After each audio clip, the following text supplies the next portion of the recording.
Hello, it's Graham Cope with another My Music. Now, apologies if we're a few minutes late and you were expecting us dead on 2 o'clock. It's just because it's Friday. It's Friday time. Didn't you get the memo? It's all my fault, Graham. It's not your fault. On Friday, the clock runs slow. That's the way we go. It's true. We're on Friday. My friend Bunny X and me, we're on Friday time already. You can come into our world and join us as well if you like. Come on, sit down, have a cup of tea, forget about the fact that you've still got a bit of work to do. In fact, don't even bother doing that other bit of work. Just stop. Just start now and join us straight after this video from the wonderful Analog Trash.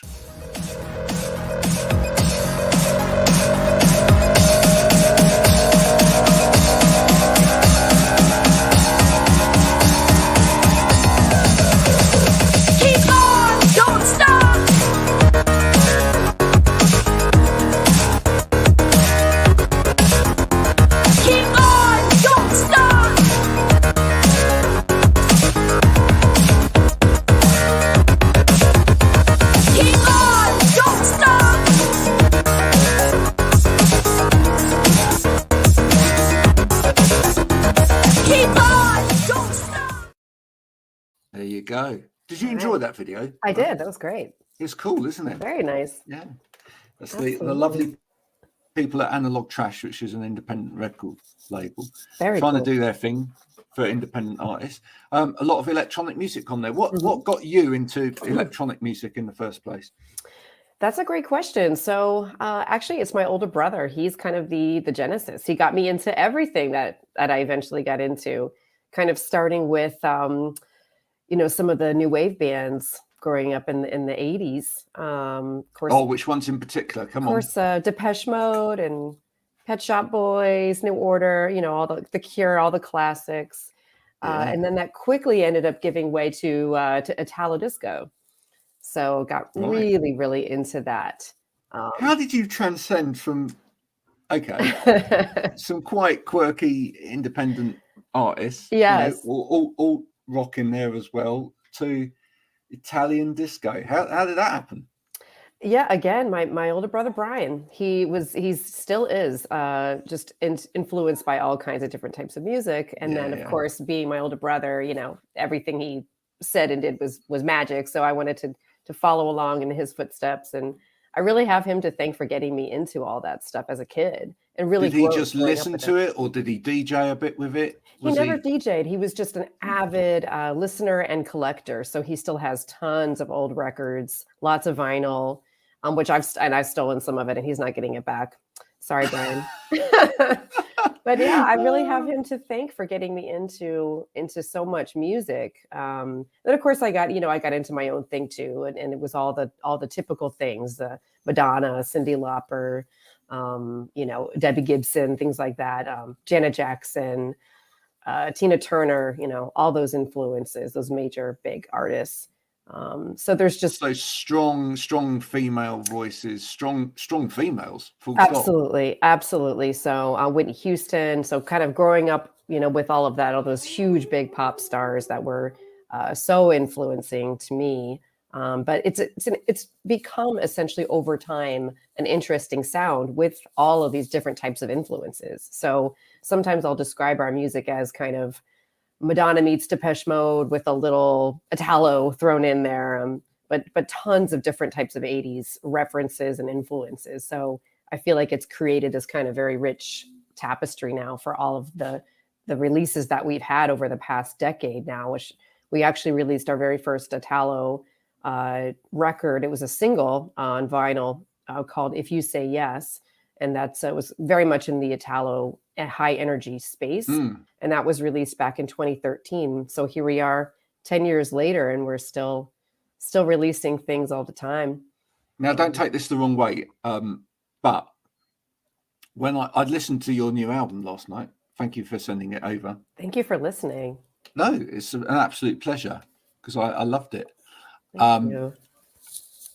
Your music is the kind of music that I'm going to say I can either dance to or relax to. Now, that sounds like a contradiction, right? I like it. But it's not. For me, it's not. at all. Yep. You know, there's something quite hypnotic about what you do. Wow. Thank you. That's a great compliment. I'll take it. And that for me is quite, you know, that's the kind of music I like to fall asleep to. Absolutely. and you know, and as I say, you can, in the wrong hands, that could sound like it's, you know, detrimental, but it's not at all. Yep. It's the kind of music where you just feel yourself kind of getting lost. There's a better way of saying it. You get lost in it, okay? But it could equally work, you know, if you were up for it, up for the party and getting ready and going out. Absolutely. That's kind of what we wanted. We wanted a couple of more. I don't know if you recall listening to Daydreaming, which is will be the third single on the album, which comes out next month, April 21st. But we definitely had some Robin influences especially on the bass line for that. So very much, you know, the Call Your Girlfriend era and Dancing on My Own. So we wanted to have, you know, at least one kind of, you know, hit the dance floor type of song. But a lot of it ended up being that the rest of the album's pretty mid-tempo. And to your point, you know, that's a very great way to put it. And I'll, you know, I appreciate the compliment, but the hypnotic piece, that's great because that's kind of what we wanted to go for, was something more reflective. This release.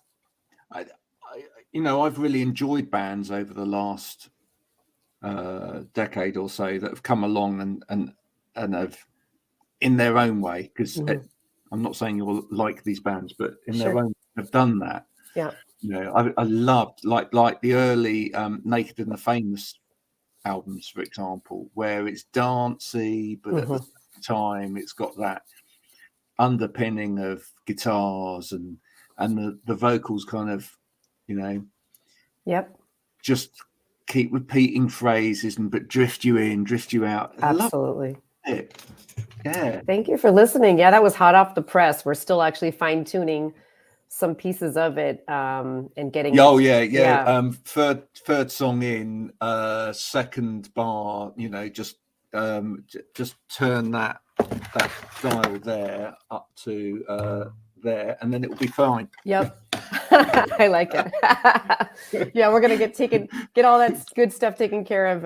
You still have to get it mastered, but I wanted to send it to you so you could listen to it. No, that's very kind of you. So if other people would want to know what that sounds like, they're going to have to listen to the album now. You know, they're going to have to invest some time in listening to it. Where's your starting point when you write?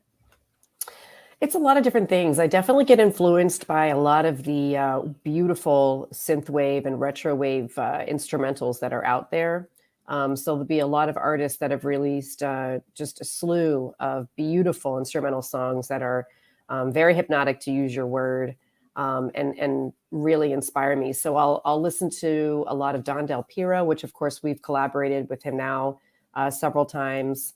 Listen to a lot of Marvel 83, so lots of dreamwave, kind of in the retrowave dreamwave space, and artists like Kalax and FM Attack, Time Cop 1983.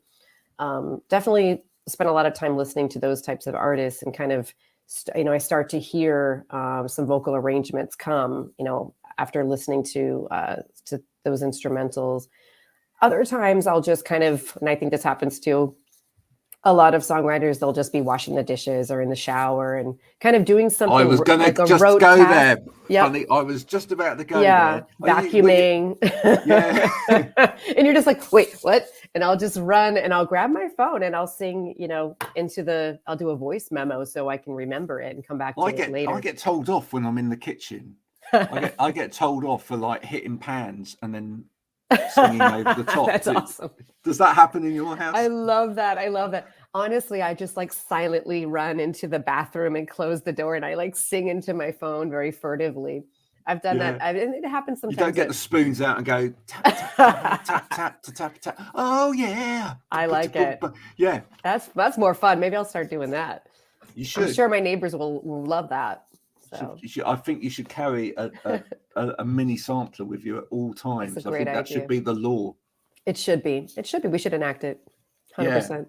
I've always liked the story I heard about Peter Gabriel's studio, which is just down the road at Wow. in Wiltshire. Yeah. And you know, the fact that he started putting connection boxes, he's got like this walkway that walks out into the lake, and he's put like a connection box out at the end of the thing, so that if someone went out there with a violin or whatever, they could just plug in and wherever they were. Oh my goodness, that's incredible. It's a great idea, isn't it? It is a wonderful idea. Of course, Peter Gabriel would have thought of it. Yeah, well, you know, with whatever technology we've got these days, that's the thing, isn't it? You can pick up an iPad, or you can, you know, just even if it's like GarageBand or whatever. Do you ever start that way sometimes if you've 100%. Just got? Absolutely. You know, in the kind of beginning, I've sort of advanced over the years, but I would just get on GarageBand or some type of similar, pretty simple DAW and get loops together and kind of started to kind of feel things out and just kind of drop the loops in just to work in a very quick way, because I didn't want to get too caught up in the production initially, and I would want the ideas to really flow, want that vocal arrangement and those lyrics to just kind of flow and come out as they come out. And I found that that's typically been the best way to go. The best workflow is just kind of letting it happen. And I don't know where the words come from. I don't know where the melodies come from, but it's wonderful, you know, when that happens and the songs just essentially write themselves. But that is 100% not always the case. There are other songs that are a labor of love and just like pulling teeth to finish. And just that verse isn't quite working. What is this pre-chorus sounds like crap. You know, the chorus isn't catchy enough. And, you know, there's songs that just are much more difficult, but it's great when you can get that flow and it just all kind of comes out in 5-10 minutes, which has happened in the past. And it's great when it happens. I mean, as a vocalist, when you're trying to put those vocal melodies together, etc., with you know, what are effectively beats, etc., and synth pads in the background, do you have words to begin with, or do you go like try and find the Liz Fraser inside yourself and just make sounds? That's a great question, and it's kind of a little bit of everything. There's that, of course, that famous kind of Beatles story, how Yesterday started off as scrambled eggs, I guess. Exactly. Scrambled eggs, or it was something like that. And so there's definitely been some of that. I'm like, just some kind of, you know, some phrase that makes no sense and mumbo jumbo. But you know that if you put it together, there's something there. Yeah. So I've certainly done things like that where I'm like, this is definitely not gonna be the final lyric. And other times the words just come. But I have at this point a body of poetry, lyrics, tons and tons of stuff that I can pull from. From many, many, many years of writing, where, you know, tons of that material hasn't been released. Have you ever been tempted with that, to like put a lyric in there that where when you phrase it, etc., it might sound like another word, so that for forever in a day people were like, I'm sure she's singing that. Yeah, I hear you. Yeah. Because I kind of love that. I love it when, you know, you listen to it and you just think, just the way that word's sung, that's definitely that word, not that word that they've printed on the lyric sheet. Right. And I love it when artists go, actually, that's what I was singing. I was singing that. Absolutely. Yeah. I remember I thought it was Carry a Laser for the longest time and not Kyrie Eleison. And I remember just my mind being completely blown as a young child when I finally discovered that it was, you know, Kyrie Eleison, which I believe is maybe an Irish expression or an English. I'm not sure. It's Celtic. Okay. And that just sort of blew my mind, because really for the majority of my life, I thought it was Carry a Laser down the road. Really? Carry a laser. An actual laser, like, you know, Star Wars. I was like, and it means something good. And I'll get this totally wrong, but it mees something like "Peace be with you." Yeah, absolutely. It's a beautiful sentiment, which I didn't discover until many years later. Is it Celtic, or is it because it's from Taizé worship? That okay. I'm not sure. Celtic sounds right to me, but we could find out from our friend Wikipedia. Well, I ask ChatGPT. Or that. Yeah, exactly. He'll tell you everything, whether it's right or wrong. He doesn't care. He'll write your songs for you. Yeah. Oh, yeah. I tried that. It's terrible, but I think it's going to keep. Have you tried it? Oh, yeah. It's just like, put in. I think I'm just not very good at the prompts yet. I need to work on getting the prompts right. But I definitely have played around with that, and with very mixed results. But I don't think you should even go there. I No. don't think you should even bother with it. I think there's better things you could use it for, Absolutely. like Chat GPT.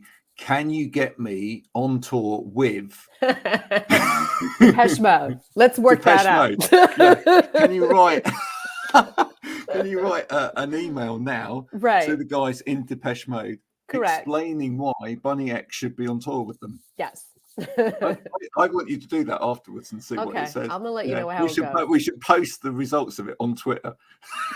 Let's try it. I'll work on my prompts. And then we'll tag Depeche Mode in as well. Yeah, 100%. Yeah, I'm sure they would be totally into it. Yeah. Life's too short not to have a little bit of fun and games with these things, actually. 100%. Are you that kind of person? I do like it. I mean, I think it's so fascinating, and it's truly remarkable. I was, I write our press releases for, our upcoming singles and the album and that type of thing. And a friend of mine several months ago, when ChatGPT was really kind of becoming a thing, put in a couple of prompts and for Bunny X, it was like, describe, Bunny X and this and that, put in some other prompts, and it just kicked out this pretty incredible press release that was, wow. And of course, 10 seconds. So, and then there I was spending, an hour or two writing a couple of paragraphs for the press release. And here it was in 5 seconds. It's just like, oh, it wasn't bad. I'll tell you what's really amazing about that, Bunny, is when you lift the box and you see the little leprechauns inside that are writing it. Exactly. Yeah, that's the amazing thing. They are. They're in there like, yeah. What did he say? Bunny X, quick, go and find out about Bunny X. It's interesting what's good and what's bad. It's kind of like the more creative stuff that truly still requires at least a human mind and experience, such as lyrics, poetry. It's definitely not there yet, but I, certainly for, certain topics where there's a lot of information available, historical events, for example, something like that, or culling information, even pop culture. It's, getting pretty good at that. But I still feel like we're certainly not there in terms of the creativity. It just doesn't have that ability. Well, I just think a lot of creative people are looking at it the wrong way. Mm-hmm. I think a lot of creative people, I see in what I do as a day-to-day job, I see a lot of people looking at it and immediately jumping on the bandwagon of, we're going to lose our jobs, this is going to take over, etc., you know. And I just think we need to be a little bit more David Bowie about the whole thing, right? Because I just, and the reason I say that is I think, what would David Bowie be doing if he was here today with ChatGPT? And he would be like, do you know what? I'm going to feed it with lots of stuff, and then I'm going to see what comes out, and then I'm going to cut it up, and I'm going to use it. He would have a laugh with it. He would play with it. Yeah. I think so. I think he would really find a way to make it super creative and incorporate it into his existing work. Exactly. And I think this is how, anyone that has a creative bone needs to look at these things. They need to go, right, this is a tool like any others, because we've got to remember that once upon a time, all of the stuff that you use now to make music, like, I don't know, what do you use, Logic or Logic? Sometimes GarageBand for a very quick idea. Right. Sure. All of that stuff never used to exist, right? Once upon a time, people were going, that's going to kill music. Yeah. Right? They did. And then, Yeah. It was like, this is a keyboard. Yep. Well, actually, before that, this is a piano. Yeah. Right. And it's like, keyboards came along and emulate. I remember when the first Yamaha piano emulator came out. Wow. Yeah. I know I'm that old. No, I'm right there with you. So. Right. And people were like, well, that's not, you can tell that's not a piano. This is never going to be as good as piano. The thing is, though, it was a box like this, and it made taking a piano Yep. somewhere possible. Yep. Right now we can 100%. do it via, virtual instruments on a laptop, and you can plug in a control keyboard and it sounds like a piano and it's great. Is it the same as having a grand piano? No. But 99.5% of the time you couldn't tell. Can't tell. In a band situation or whatever. And, it made that much more accessible. Right. Mm-hmm. And it allowed people to do stuff with whatever. And ChatGPT will be the same. I mean, there will be those that feel that, they see it and they go, oh, that's it, give up. And then there will be those that go, right, great, another tool. Let's see what we can do with it. Exactly. And I think that's the right attitude. And the only attitude really to have is to adapt. It's to accept and adapt and then find a way to incorporate it and just and work with it and use it to our advantage before the bots take us all over. This is an exclusive, folks, an absolute exclusive. Breaking news.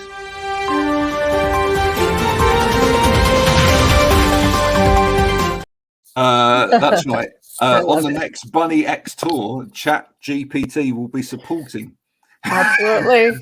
Bring it on. It'll be there with its little, I love it. Yeah. Why not? ChatGPT is going to do 15 minute set, and then we're going to come on and blow your minds. Blow it out of the woodwork. Yep. Yeah, absolutely. You have holograms, all kinds of stuff. It'd be great. Some AI in there. What really makes you get up in the morning and want to write? What is it in your world that does that? To be honest, for a long time, I've just been after writing, for me at least, the most beautiful song. I'm just constantly on the chase. Wow. It's an obsession just to write something that's just beautiful, that I'm really, really proud of. I'm like, oh, this raises the bar. This is as good. Where's the benchmark for you? Where, what are you looking at as a song that you go, right, that is the most beautiful song that I've ever heard? No, just something that gives you the chills, those, beautiful harmonies, something that kind of stops you in your tracks, and something that you want to play over and over and over again. If I'm writing a song and I don't want to hear it over and over again, then I know it's not there. And it doesn't need to kind of go on the album, certainly, and maybe just needs to kind of go in the waste bin. So if I don't want to hear it again and again, then it's not good enough. What's the is there an album, or is there a song that you've over the years constantly come back to in your listening collection? Oh, that is an excellent question. I have so many different influences, so it's almost impossible to say, but I find that anymore, at least the last several years, I'd rather listen to actually a lot of instrumental music, whereas I was almost solely, into vocals. But I really do go back to Dreamwave and just very relaxing, beautiful music like that nostalgic stuff like that Don Dellpiero is doing and Marvel 83 and that type of thing. Just to find myself going back more and more and more to those types of songs. You may hear my cat in the background. Hello, cat. Let's see. Oh, I don't know if you can see him back there. There he is. Oh, wow. Look, yeah. He's actually really interested in what's going on. Oh, he's interested. Yeah, he likes to be involved. Yeah. He actually inspired. Is he on an album yet? He is. Well, he actually his face is on our very first EP that we put out back in 2012 when we were still figuring things out. It was a synth pop 5-song EP, and it was pretty terrible in hindsight. But Liam is on the cover of the CD, so it can't be all bad. And but his vocal tones haven't made it on there yet. Then I think that's the next album. Would just be mostly featuring Liam. That would be great. Yeah, I think that's the way to go. But would you sell that in record shops or in pet shops? I think everywhere. Yeah. Truly everywhere. He loves the Pet Shop Boys. Yeah, I was going to say sold by boys in pet shops would be. He responds specifically to the Pet Shop Boys and Madonna. Really? Huge fan. Yeah. Absolutely fantastic. Yeah, there he is. Oh, hello. Yeah. Such a character. He's a riot. He actually inspired the name Bunny X because he's so soft. His fur is so soft and reminds me of a bunny. So me and my bandmate Mary started calling each other Bunny years and years ago. So everything was Bunny this, Bunny that. It was just our pet name for each other as really close friends. And then all of our, girlfriends, we just started calling all of our close circle of girlfriends Bunny. And then we'd sign off, on text, good night, Bunny, XOXO. And then that's how Bunny X and that's how it came started. about. How did you meet her? Mary, I met her. She was one of my very first friends that I made here in New York back in the mid 2000s. So I've known her for a very long time now. And we met over our shared love of pizza and karaoke.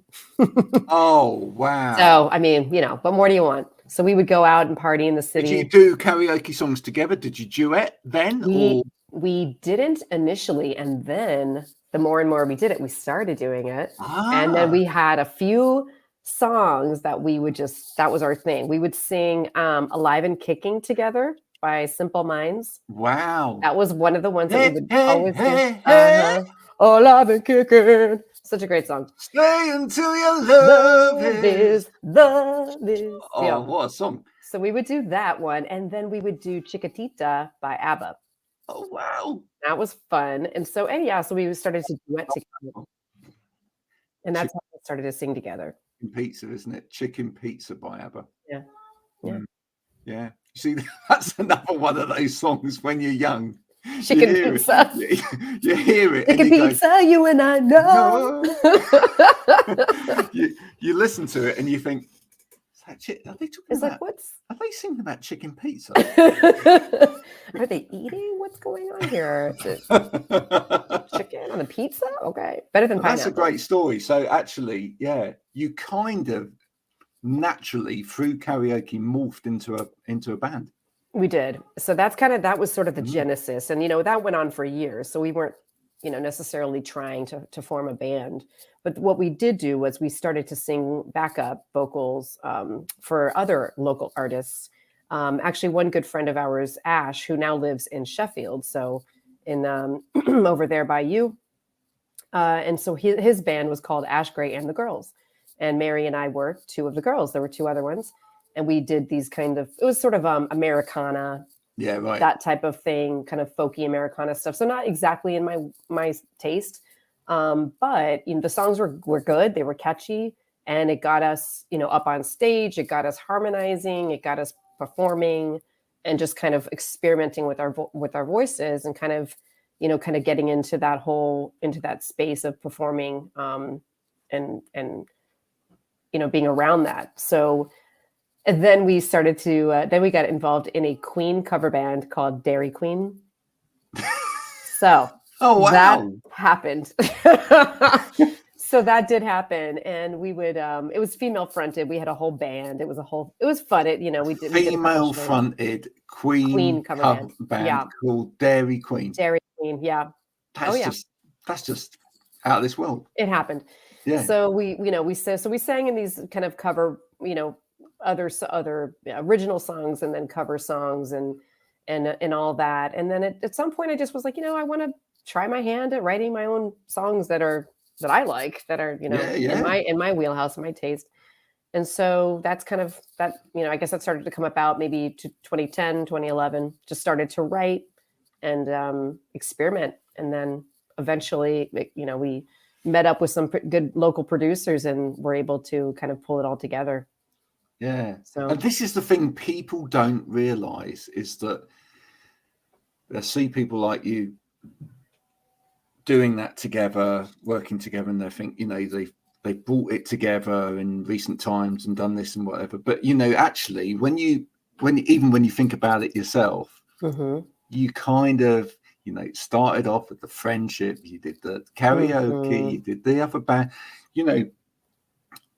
you've worked towards that absolutely all that time, and actually all that went behind in terms of, as you say, learning how your voices would work together, etc. All, that has to all be there, in order to get it to where it is now. It does. That chemistry and all that. It didn't happen overnight. It was such a long evolution. And we started off, and our first project was honestly pretty shit. But we learned a lot along the way. That's a technical term, by the way, for anyone right. Yeah, you know, it's Correct. I'll just explain that to people in England because we don't understand that. Yeah, maybe ChatGPT could it basically means it wasn't very good. It wasn't very good. It was not awesome. It was not awesome. But but it was a great learning experience, and you have to start somewhere. So we learned a lot, and it just evolved from there. So, and then over the years, we've kind of honed into what we really like, and there have been some years we weren't as active as other years. We took a kind of a little break, and we're more kind of career focused at the time. But then we've all had a few years that we weren't as active as other years recently. Was that hard for you going through that? It was hard, I think, just as it was for everybody, and living in New York City in a small apartment and all that. And it was scary in the beginning, certainly, when all of us, none of us had any idea what the heck was going on. And you're hearing sirens and helicopters, and it just feels like this dystopian, end of the world, which is was kind of interesting in a way. And I read a lot of dystopian books, and I'm very influenced by that. So it's kind of like, oh wow, we're living through this now.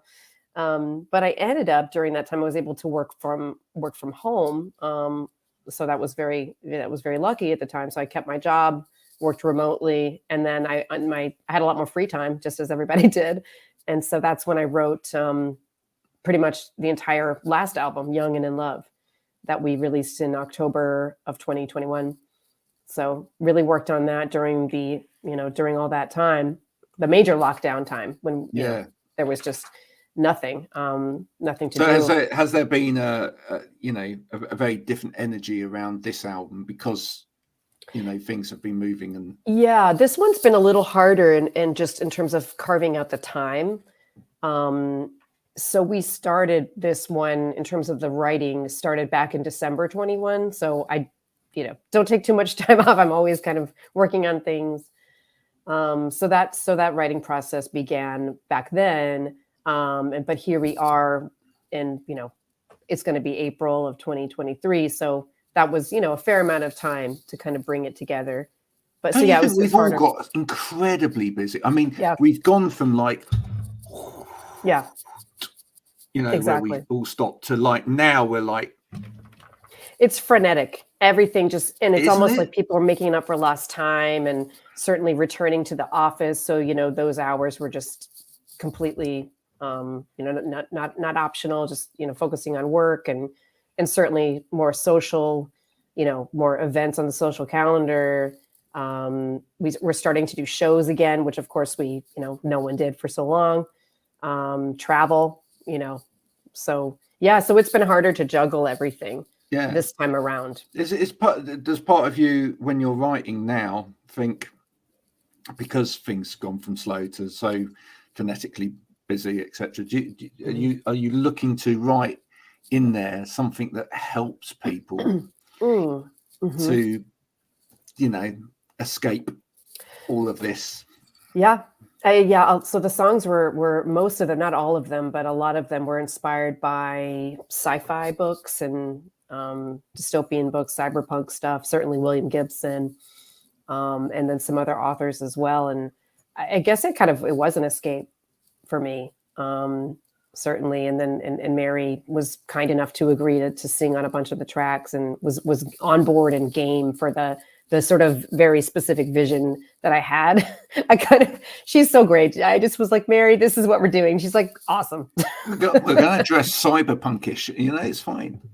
Yeah, she's like, go for it. Great. Also, we wanted to do something much in a way in the end, we did kind of go back to some of the, our old sort of standards. So there's some tracks on the new album that, are certainly reminiscent of the first album. But we wanted to essentially at least have, a pretty clear departure. We wanted something darker, more reflective, and certainly I had this kind of dystopian sci-fi theme running throughout a lot of the album. So Young and in Love, of course, is more pop 80s, John Hughes inspired, not necessarily bubblegum, but there were a couple tracks that were quite like tee. So we don't have that on this record. The songs are much more introspective, a little bit darker, kind of a little sad, some sad love song. You're selling it. Don't worry, you're selling it. I hope so. I don't know. Yeah. People want that in their lives. Honestly, I think so. Trust me, they do. I think so. I mean, I find myself listening more to those types of songs, the sad, kind of deeper, introspective, the brooding, moody tracks. Like those are the ones I want to hear over and over again, as opposed to the like poppy bubblegum type upbeat stuff. Because we only can exist in that world for so long. Absolutely. In our heads, It's That's such a good, yep. I love songs like Barbie Girl. It's a great song. Aqua, Barbie Girl, fantastic. Yep. But you can only be in Aqua world for like so long, and then whereas something like Love Song by The Cure, you could be there all day, couldn't you? 100%. And that's, I definitely would go back more and more and more to Disintegration. Was probably the Cure record I listened to the most, because I found it to be the most moody. Yeah. So and the most and probably the most emotional. Absolutely. Of all of the albums. Listen, it's a great album. I wish you all the best with it. Thank you. Tell people where they can listen to it when it comes out, so that they can go and fill their boots. Excellent. Yes. So it comes out on Aztec Records on May 26th. They can get it on all of the things. Of course, all the normal streaming platforms, and certainly on our Bandcamp would be the probably the best place to go as an independent artist. Pay money.